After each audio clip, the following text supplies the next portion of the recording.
en compagnie de l'ensemble des membres du gouvernement, pour sacrifier à un autre rituel démocratique, celui prévu à l'article 86 de notre Constitution, qui encadre la motion de censure spontanée, introduite par les honorables députés du groupe parlementaire Yewwi Askan Wi.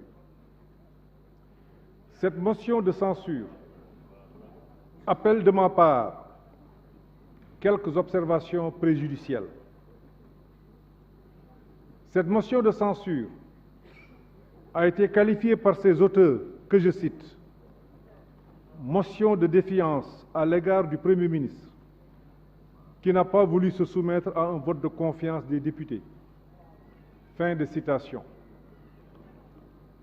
Cette qualification inadéquate se fonde sur la volonté de transformer en obligation ce que l'article 55 de notre Constitution considère comme une faculté laissée à l'appréciation du Premier ministre.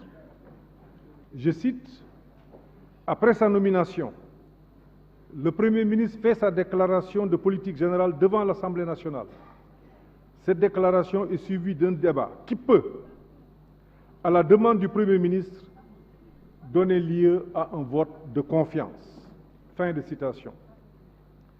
Cette prérogative, qui consiste pour le Premier ministre à provoquer le vote de confiance, est différente de la motion de censure qui nous réunit aujourd'hui.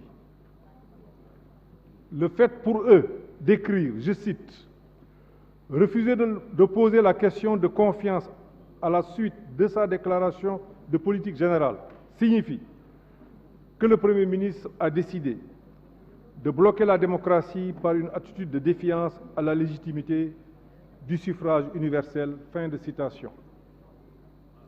Constitue, pour ceux qui maîtrisent les rouages de la communication, une véritable distorsion de langage. Les rédacteurs de ce texte ont transformé une faculté en obligation, ce qui révèle leur niveau de compréhension de l'article 55 de la Constitution. Mais au-delà, ils procèdent à une lecture de pensée en ce qu'ils expriment, eux, ce que le Premier ministre a décidé de faire, interprétation qui est bien évidemment totalement erronée. Les honorables auteurs de cette motion de défiance, comme ils l'appellent eux-mêmes, auraient pu se passer d'un lien inexistant entre ces deux dispositions et se satisfaire de celle de l'article 86 qui leur confère un fondement autonome et suffisant. La lecture de l'exposé des motifs traduit une rédaction hâtive au contenu déconnecté de la déclaration de politique générale. Cette motion paraît avoir été rédigée avant la dite déclaration et rattachée artificiellement, non à son contenu, mais à leurs attentes déçues. L'analyse que ces auteurs qualifient de motion de censure révèle en effet des distorsions et des projections fondées sur des biais cognitifs. Les rédacteurs pratiquent, dans un style trop direct, la pensée sélective en filtrant les informations qui sont en contradiction avec leurs croyances et en ne gardant que les informations qui vont dans le même sens. Mieux, par l'autocomplaisance, ils s'attribuent la capacité de restaurer, par leur motion de défiance, l'intégrité de la fonction parlementaire en attribuant leurs insuffisances à des facteurs extérieurs. Il n'est inconnu d'aucun de nos concitoyens que vous, rédacteurs de cette motion, et vos partisans, avez pris l'engagement de rendre le pays ingouvernable. Vous projetez sur le Premier ministre les intentions qui sont les vôtres. Vous cherchez, comme vous le dites vous-même, à bloquer la démocratie par une attitude de défiance à la légitimité du suffrage universel. ce suffrage universel par lequel le président Macky Sall a été élu et qui lui confère le droit constitutionnel de nommer un Premier ministre pour mettre en œuvre la politique qu'il a définie. Tous nos compatriotes savent que nous ne sommes pas en cohabitation structurellement impossible dans notre régime politique, qui n'est pas un régime parlementaire, mais plutôt un régime dont la clé de voûte est le président de la République élu du peuple dans son indivisibilité. L'exercice du pouvoir est très sérieux pour être traité avec autant de légèreté et une quête permanente de coups d'éclat. Lorsque les critiques cessent d'être positives et constructives pour devenir systématiques et automatiques, elles perdent de leur crédibilité et de leur légitimité.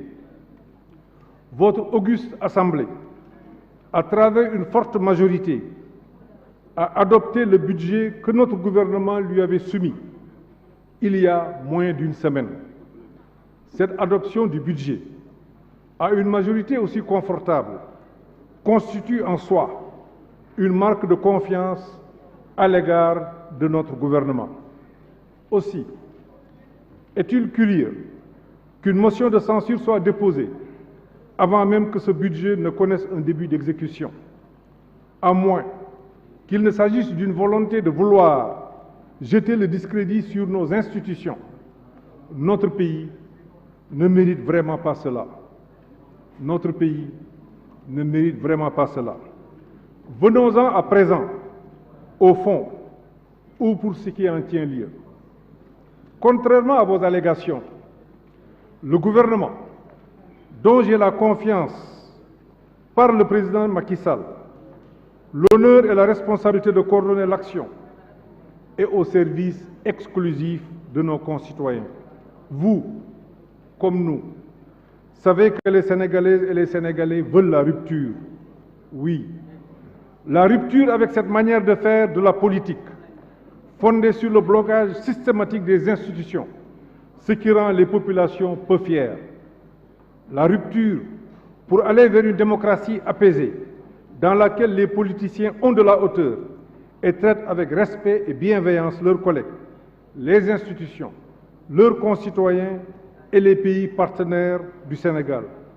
La rupture en mettant l'intérêt supérieur du Sénégal au-delà de toute considération partisane, avec intelligence et organisation et méthode, et non en cultivant la haine et l'adversité, la colère et les calomnies, les invectives et les médisances, les subversions et les transgressions.